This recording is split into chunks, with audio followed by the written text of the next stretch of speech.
Hello, everybody. How are we doing today? My name's Gabe, My name's Nathan. and you guys are watching the GNP podcast. And today we're going to be talking about our Detroit Lions and just our season's thoughts so far. And later we will be talking about the NFC North and just our predictions and everything of the NFC North playoffs. It's going to be fun and a wild ride. Episode 1, here we go, baby.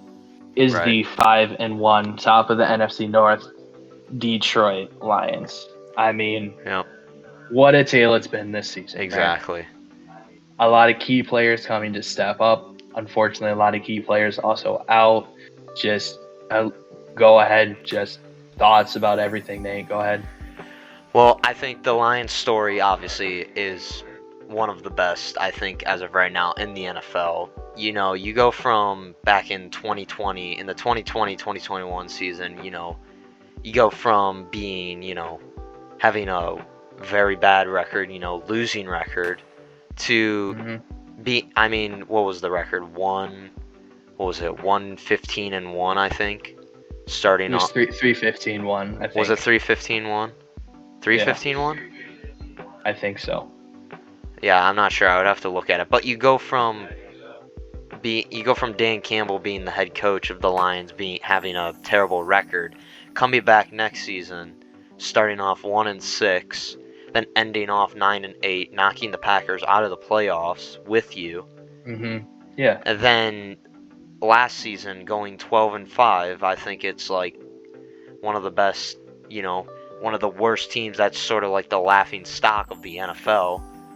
Like back then, we were the laughing stock to being, a powerhouse and Super Bowl, favorites, which is pretty bizarre to think about. If you think about it, the Lions back in 2008, 0-16, they couldn't do absolutely anything. It took them a while, but now they're back, with a winning record. It took them 32 years to win the division, to win a game in the playoffs. It took a while for them, and then for them to win to go to the NFC Championship, for a second time, in franchise history is, pretty special. Yeah. And I mean, we really can't say enough to this couldn't have been possible, obviously, without Dan Campbell and, our offensive and defensive coordinators. But I mean, the real, the MVP, literally in MVP talks currently, is Jared Goff. I mean, yes, he's been shaky. He was on the hot seat last season, right? Even though 12-5 NFC, they lost in the NFC Championship. There was a stretch in time where he was on the hot seat. He wasn't playing his best ball, and we were just like, we wouldn't know, right? We didn't know. Over the summer, we did pay him for 4 years, over $200 million. Right. And we obviously saw last year, right, what he could do. We saw his flaws. We saw what he was good at, right? And so this year we are capitalizing on it. Exactly. First game against the Rams, it's week 1 jitters, whatever, right? Exactly. Week two, you lose, right? Yeah. Lose to the Bucks. Unfortunately, he didn't play his best game. Yeah, I will say Goff during the week 2 game, he was very, it seemed like he was very unreliable during that game, and he did not play very well during that. Yeah, and then right after 1-1, and look at us now, 5-1, 4 straight games. Yep. Right. Yeah. It's just these last 3 games. You have this Vikings game that we just did. You have the Dallas game, and then the Seattle game. He's perfect in the Seattle game, 18 for 18, and then he missed a couple passes. He missed 3 in Dallas, and I think he missed 3 or 4 again in the Vikings. He's playing outstanding football. This is the best football, I personally think, that Jared Goff has ever played. Yeah. Even the year that he went to the Super Bowl with the Rams. Yeah. Right? This is the best football. This is also this is the best team he's been on ever. Yeah. Yeah, I will say that. Yeah. When you are offered the best team in the National Football League, you want to play good. Right. And when I say the best team in the NFL, You have the best offensive line. Your wide receiver 1 is a very, very good, reliable source. Your wide receiver 2 and 3s, they're a little bit, but I mean, they could still get the job done. You have a very good tight end. And then you have 2 top 10 running backs in the NFL as well. Right? I mean, Yeah. Let's just. David Montgomery if you and want to Jahmyr go there, Gibbs. yeah, if you want to talk about that, both of them, studs, absolute units, if you want to say that. Yeah. Sonic and Knuckles. Yeah. David Montgomery, absolutely insane. He is like a truck. Yeah. And I think he's the one that gets the job mostly done. And then you got Jahmyr Gibbs, who also is extremely fast. He's not as like tanky as Montgomery, but he still gets the job done, and he's so fast that it's hard for a defender, and he moves so quickly that it's hard for defenders to tackle him, that kind of thing. I mean, yeah, Jahmyr Gibbs just had an absolutely insane game against the Vikings with 2 touchdowns and I think over 200 yards. Like or right around there. He is an amazing running back, And I'll say it, I was one of the people who questioned the Lions on drafting him really early, I mean, I think everybody was really questioning that. Like, why are we doing this? We did just sign David Montgomery at the time. Why did we just sign another running back? Obviously, we saw a spark in him. And, exactly. I mean, that's the end of the story, right? Both of them were putting up monster numbers, and both are top tier running backs in the NFL, and it's just an amazing story. Yeah, it's pretty insane to see them. David Montgomery, he was on the Bears, I believe a couple seasons ago, and he came over to Detroit, and we obviously like him. We also gave him a contract extension because we don't want to lose him. And then Jahmyr, I remember when we picked him in the draft, everyone rating our pick a D and stuff like that. And I don't think they realized how well Jahmyr Gibbs would be eventually in the NFL. And I really think that was just because at the time, the Lions knew that they had the best offensive line in the NFL, or one of the best offensive lines. And not saying that Montgomery couldn't get the job done. I think they just wanted to utilize that as best as they could. So having a super fast running back that could get through those holes super quickly, and David Montgomery, and I guess he can make a 10-yard play. Yeah. Right. Let's just say you have your offensive line, right? Yeah. Okay. And you have David Montgomery go through.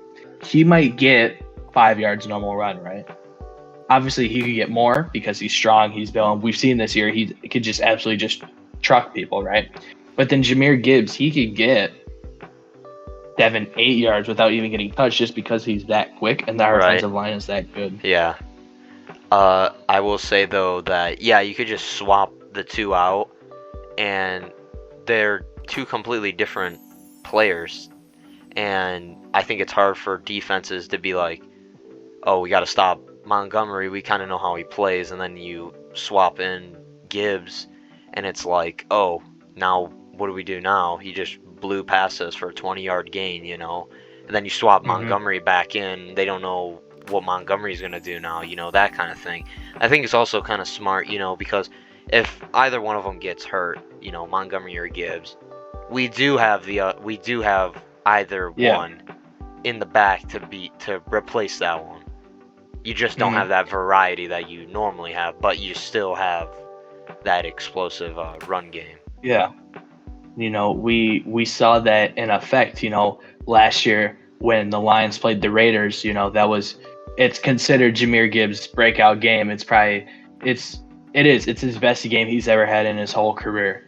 And, David Montgomery got hurt, and we could see, and that showed Dan Campbell that Jahmyr Gibbs is reliable, Yeah. And then same with this Vikings game, Montgomery got hurt towards the first quarter. He did have that fumble as well. So even though we still used him, we used Gibbs a lot more in that game than we used Montgomery, because Montgomery is the running back one, and we are going to use him more because he has more of that power. So it is nice to see Jameer though get a lot more of the carries, at least in that game. Yeah. So I'll also say that the Lions are probably one of the most tightly most tight teams in the league, like family wise. And they could also trust each other a bunch. They could trust Dan Campbell could trust his receivers, and Jared Goff can trust his receivers and running backs as well. Because I don't know if you remember when we played Dallas, we threw to JMO and he had an incomplete pass, and the very next play, Jared Goff threw it right back to him, and he caught it and got like a 15-yard gain. And I think that just goes to show how much the team trusts each other, and that if you drop a pass, hey, it is what it is. I'm throwing it to you again, and if you catch it or not, I'm still going to trust you no matter what, which I really love. And I wish every team was like that, where they could trust each other like that, throw each other the ball every other play, and basically, Yeah, and I do think a lot of the teams are like that. A lot of the teams do form together, tightly, like a family. Because I just think that's just how the NFL is, Right. Yeah, I shouldn't say that the Lions are the only team, but I will say when I look on Instagram and look at all the Lions stuff, and with Dan Campbell in the locker room and stuff, that kind of thing, you don't really think about other teams, and obviously other teams could be like that, but there's other teams who can't really trust receivers, like their head coach can't trust a receiver, and they don't really want to throw to him, that kind of thing, and that kind of sucks. And that's where it goes back to the Jahmyr Gibbs thing when he played the Raiders, and he proved himself to Dan Campbell, and Dan Campbell uses him way more often. Yeah, and just talking about wide receivers, we could get into the Lions wide receivers. You have Amon-Ra, St. Brown, Khalif, Tim Patrick. Yep. You have all these studs on the Lions who can essentially catch the ball, and they're all like mini Amon-Ras, I guess you could say, if you want to go that way. But they're all pretty good at what they do, and I think a lot more. I think Tim Patrick and Khalif Raymond are gonna have bigger games eventually. But I think that is pretty good for the Lions to have that many receivers. Mm-hmm. I mean, and that was kind of a struggle with, going into this season. Was our wide receiver thing. We knew our wide receiver one was Amon-Ra St. Brown. Nothing, you can't really beat that, right? It's one of the best top five in the league. I remember the first game of the season, we didn't really throw to him. And he had 2 catches, I think, for 15 yards. And people were kind of concerned about that, thinking that Amon-Ra was going to be, way, I don't want to say trash, but way, less productive than the last season. Because last season, we were feeding him. Feeding him the ball. We would throw it to him constantly. That's why he got so many touchdowns. He got so many yards. We fed the ball to him. Now we have so many receivers that we can give it to whoever, and defenses will kind of be befuddled, and they won't really know who will really throw it to, because we could throw it to we could throw it to JMO, we could throw it to Tim Patrick, we could throw it to Khalif, we could throw it to Amon-Ra, we could throw it to Sam Laporta, we could throw it to Montgomery or Gibbs if we don't hand off the ball. Yeah, exactly. And that is kind of what happened last season. You had Amon-Ra, right? And you're correct. We just fed him because we couldn't trust anybody else. You had, and then you have Jameson Williams, right? Obviously, you have. Last season, he was just deep ball threat. Literally, that's all he was used for, was just run down the field, and if you're open, Goff might throw it to you every once in a while. Yeah, I remember when he that Goff would throw deep balls to him, but then when he did get the ball, he was so fast that it's like you can't catch him. I remember in the NFC Championship game, one of our first plays was again on our first drive, I think. We gave it to JMO, and he ran right down the field and scored a touchdown on like the opening drive or whatever. And I don't think people realize how fast he actually is and how great of an asset he is to the team. Yeah, and I mean, it's just everybody was saying during the offseason, during the preseason and just the offseason workouts, that he is somebody to be, to be messing with. Like you need to watch out for him. He is not the same old person, and we could see in these games, the slants that he does, he's more. We use him more as a normal wide receiver instead of just using him for jet sweeps and streaks. We're using him as a normal wide receiver, as normal wide receivers should. Yeah. And then talking about our two extra, Khalif Raymond and Tim Patrick. Khalif Raymond, he is, a little shorter on the side, but I mean, he's fast, right? Yeah. So when JMO isn't available, he kind of fills in that void. And then same with Tim Patrick, who we got from the Denver Broncos this offseason. He's a big guy.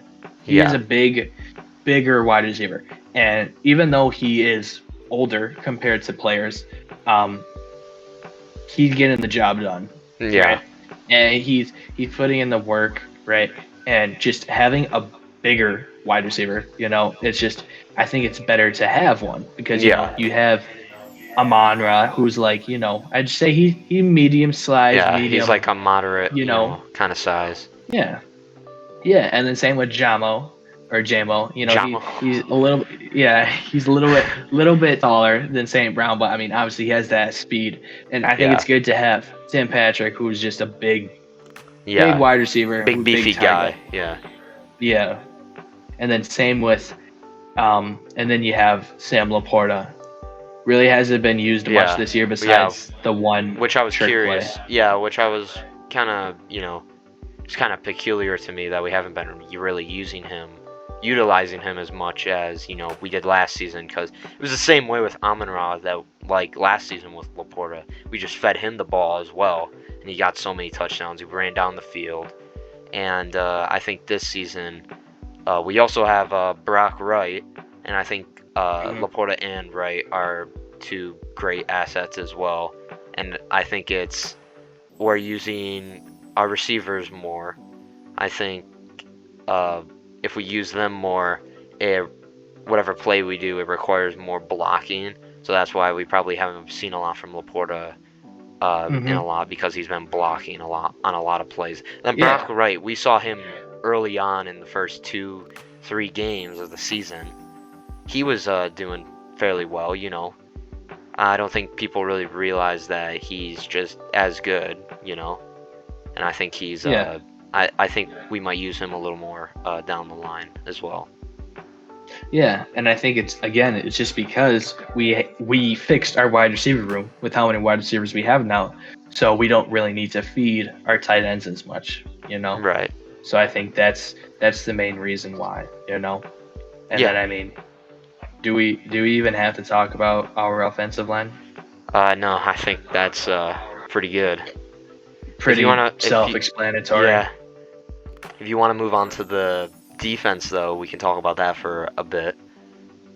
Yeah, just main story of the Lions defense, unfortunately, the Aiden Hutchinson incident unfortunately did something to his leg. Yeah. Unfortunately, he is out for the season. So,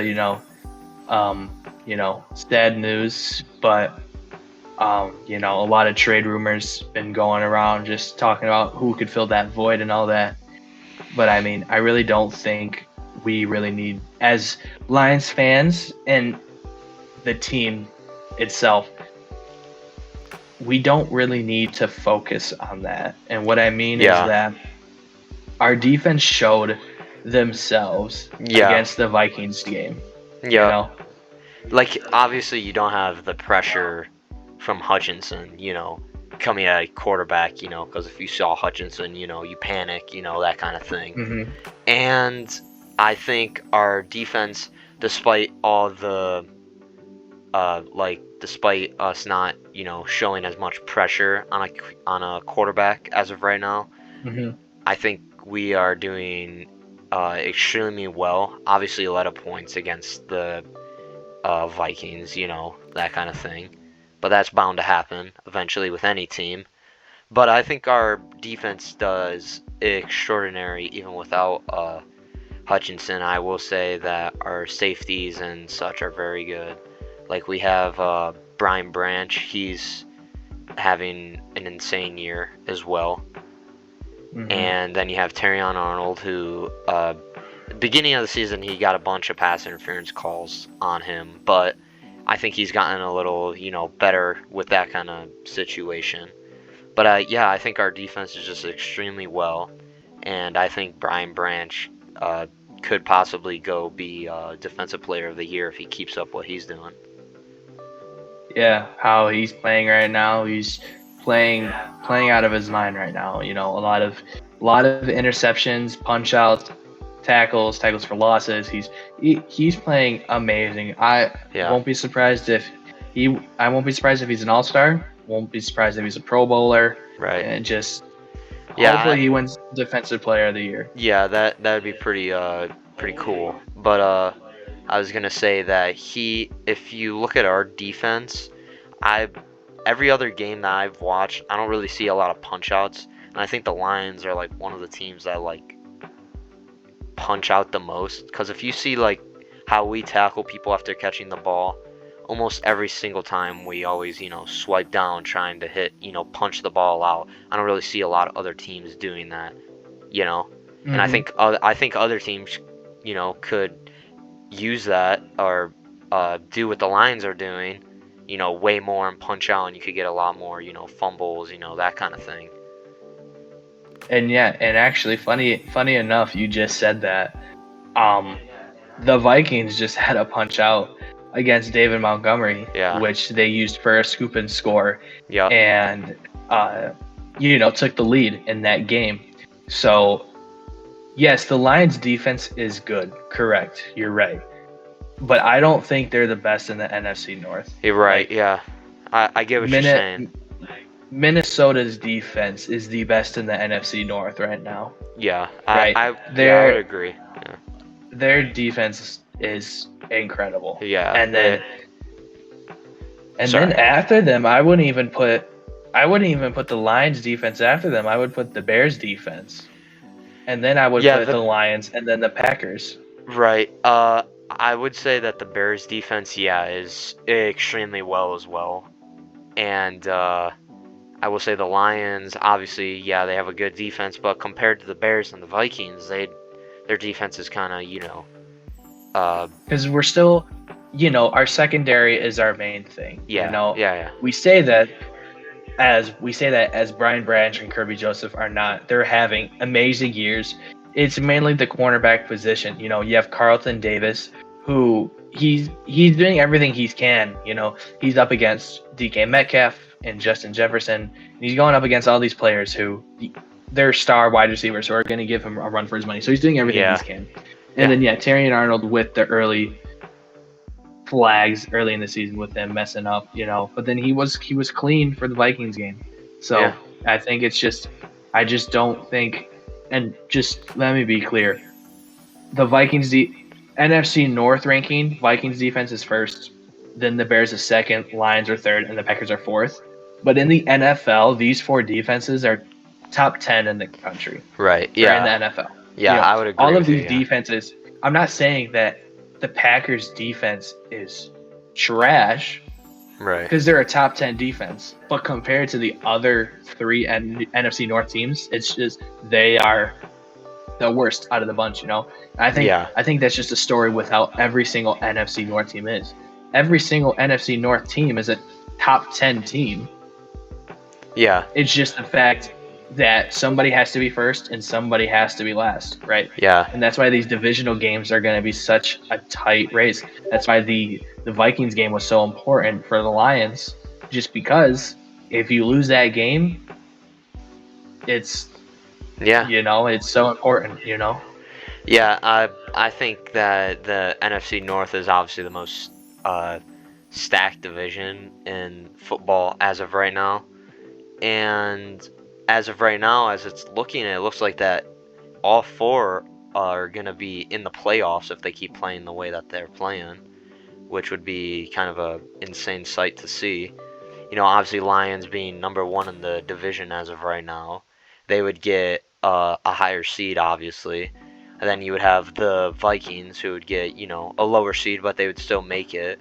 And then you would have the Packers and the Bears, who would have probably the lowest seeds, and they would probably go against each other in the wild card. And I mean, yeah, and we can kind of start. We could talk about that a little bit. I know it's an NFC North podcast, but I mean, right. We could just talk about the standings. As of right now, the Lions are number one, right? And then I think it's the Commanders, I think, are number two, which that division is all messed up. Yeah, I will say Washington has a good team. I think so. I think they'll make it to the playoffs this year to end their drought. That's for another episode, though. We can't spread the love. This is the NFC North episode, but it's just the fact that one of the NFC North teams, they ain't getting in the second, they ain't getting in third, they ain't getting in the fourth. It's either you get spot one with the bye and home field advantage through the whole entire playoffs, or it's 5, 6, and 7, and there's no in between. There's no nothing. It's because for example, Lions last year they got the second seed. Every team is too good and has too good of a record to where they won't get the number one seed. The NFC North is locked for the number one seed. It's just which team is going to take it. Yeah, I agree with you on that. Yeah, and it's just this division is just so stacked, and just so many key players for everything. Every division. Yeah, and we kind of could just look at it too, like there's no other division that could really compete with the NFC North. Right. Yeah, if you look at it, I think I was looking at some stats, and I think it was the first time in NFL history where a division going into, I think, week 6, I think it was, that all the division teams had a win rate over 75, and that's pretty insane if you think about it. If that's never happened in the NFL, and if you take the wins and the losses as of right now, with the Vikings loss, our loss, the Bears losses, and the Packers losses, that's only a total of 6 losses in the entire league going into week 8. And then if you take all the wins, that's for 8, 5 and 5, 10. That's 18. That's 18 wins, and what did I say for losses? 18 wins and 6 losses, which is pretty insane for a division to have that many wins and that little. And you're talking. I think you're talking about week 6 stats too, and we're on to week 8. So right. The numbers are even. The numbers are even. The numbers are So and it's pretty unheard of for a division to be this stacked and have a win percentage over 75% and have literally no losses compared to every other division, and then to have nearly 20 wins combined is pretty insane. Because also you have to think about, for example, the NFC East. The top of the leader is the Eagles, not the Eagles, the Commanders. Right, and they're 4-2. And then the NFC, and then the NFC West is the Seahawks. And they're right. Think about it. The 49ers, not in the playoffs. The Cowboys, they're not in the playoffs. The Eagles are not in the playoffs. Why? Because the NFC North holds 4 spots. And if I honestly see when it comes to the playoffs, the only team that I could see that can't make it would be the Bears. Yeah, But other than I was that, gonna add on to that. I would but say, I'm not saying that. I'm not yeah, saying that right. they're not going to make it and that they're not going to have a chance. It's just the fact that it would be so hard for every single one of our teams to be in our division Right. to win All right, and make it into the playoffs. let's put it this way: if all NFC North teams make it to the playoffs, all right, if they all make it to the playoffs, you could obviously see the Lions winning because they're a powerhouse. You could see the Vikings winning because they're a powerhouse. And then if you get the matchup between the Packers and the Bears, who do you think is going to win that? The Packers compared to the Bears. But if the Bears win against the Packers, they're going to have a harder time to move on because it's like you said, it's just the Bears compared to everyone else. Well, that's kind of how it was last year. You know, the Vikings won the NFC North last year, and they played against the Giants. Or you mean 2 years ago? Was that 2 years ago? Yeah. But yeah, 2 years ago, right? So, you know, the Giants pulled an upset. Cool, right? Yeah. Then they go march into Philadelphia and they lose by 30 points. And it's just, you know, you have the upsets, right? Where it's crazy to think that it's not even just about, it's about their records, right? The Bears, if they make the playoffs, they will be the 7th seed, right? But you got to think, the Bears, they would have to beat out the 49ers. They would have to beat out, the Bears have to beat out the 49ers, the Eagles, the Cowboys, the Packers, and the Vikings, and the Lions. I don't think they could do that. But if they pull that off, which one is see? I don't think we realized as of right now, right? Every NFC North team's in the playoffs, right? Yeah. But the Lions have played the Vikings, and then the Vikings have played the Packers, and that's it. No divisional games have gone on. Right.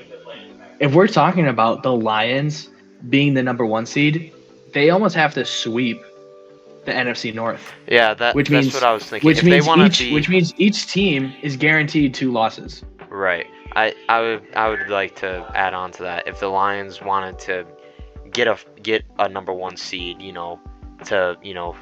instead of the 2 seed like last year, they would probably have to sweep every single game. They would probably have to beat the Vikings again. They would have to beat the Packers twice, and they would have to beat the Bears twice to get probably that 1 seed and to win the NFC North. Because if they want to win the NFC North again, they probably have to, well, not sweep everyone, but they would probably have to win most of them. Yeah, and I mean, we could just and then most, at least for the Lions, a lot of our divisional games are the second half of the season, right? Right. So it's going to be tough down the road for every team. So it's just going to be fun and just interesting how these playoffs are going to turn out. Yeah, I'm excited for it. I know it feels like the season's going by extremely fast compared to last year. But I think it's going to be a pretty fun playoff picture. If all the NFC North teams make it, that's going to be pretty fun to watch all of them try to move on. And it'd be pretty fun, but I think very unlikely. Yeah, well, as it's looking right now, like you said, it looks like that every team can make it. It looks like it, but we're only, what week is it? Going into week 8. We're already halfway through the season, and it feels like that it's not gonna happen, because if one team in the NFC North could go on a losing streak, like the Packers or the Bears could go on like a 3-game losing streak, and that can mess them up the rest of the season, Yeah. Mm-hmm. Or they could go on or they could just go on a insane win streak like how the Rams did last year. They won on that 7-game winning streak, Yep. Which any team could really pull that off if they really wanted to. Yeah, I'll say final thoughts that every team in the NFC North is stacked, if we're being honest here. The Lions, obviously, number 1. I think the Lions will make the playoffs. I think the Vikings will make the playoffs, and I even think the Packers will make the playoffs. The Bears, I'm still a little iffy on them, but overall, I think every team has a great offense. I think every team has a good offense.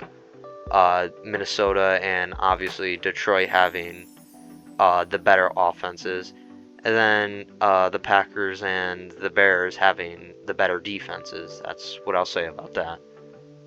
Mm-hmm. And then, our really final thoughts. We kind of spoke about it. How Vikings have, if we're ranking the defenses, the Vikings are first, right? The Bears are second, the Lions are third, and the Packers are fourth, right?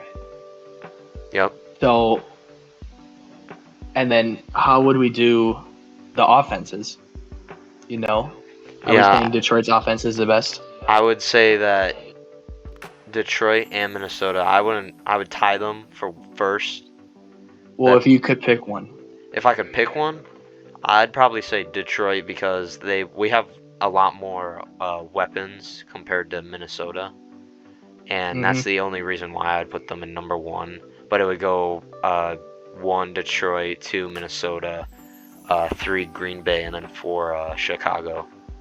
If I was gonna do offenses. And just saying that right there, Minnesota has a top 2 offense and defense. So what's to say that Minnesota could take the division, Exactly. So it's just something that we just have to look out for, Yeah. But obviously, as Lion fans, we still think that the Lions are the clear front runners and will win the division, Yeah. But we both think that the Vikings are just as good, maybe even better than the Detroit Lions, Yeah. So I think, Nathan, talked about everything that we want to talk about, uttered everything that we wanted to say. So any last thoughts or no? Not that I know of, no. All right. Well, hey, pleasure working with you. Pleasure speaking with you. Yep. Everybody, this was the GNP podcast.